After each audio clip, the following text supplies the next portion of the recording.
À l'origine des difficultés entre les acteurs de la filière acajou et le gouvernement, Faure Gnassingbé encore dans une vengeance maladive contre Talon.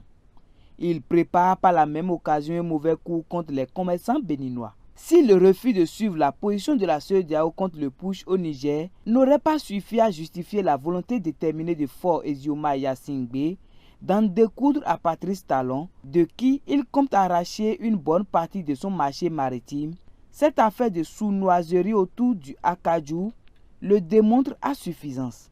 En effet, ayant compris que le président béninois fait les choses comme les Blancs, avec une longueur d'avance sur la plupart de ses semblables.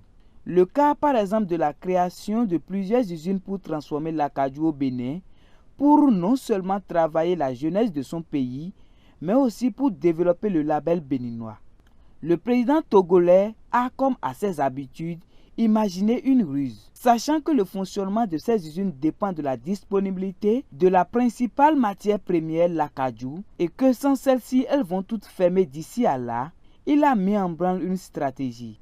Faire miroiter aux commerçants béninois la possibilité de vendre le kilogramme à 700 francs, voire 800 francs CFA aux importateurs basés sur son territoire. Pendant ce temps, les usines béninoises ne peuvent pas acheter au-delà de 450 francs CFA le kilogramme, au risque de faire faillite. Séduit par cette proposition venant droit du Togo, c'est à raison que ces commerçants ont refusé l'option du ministre béninois des Finances Romiad Wadani de subventionner les usines de 100 francs CFA par kilogramme afin qu'elles puissent acheter à 550 le kilogramme aux commerçants.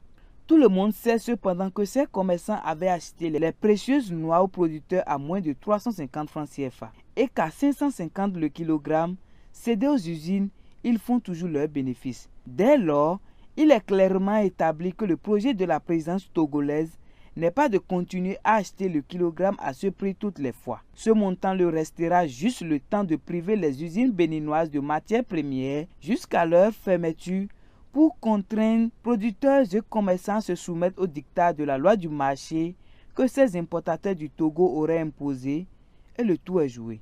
Voilà la stratégie togolaise pour faire d'une pierre plusieurs coups. Aboubakar Takou.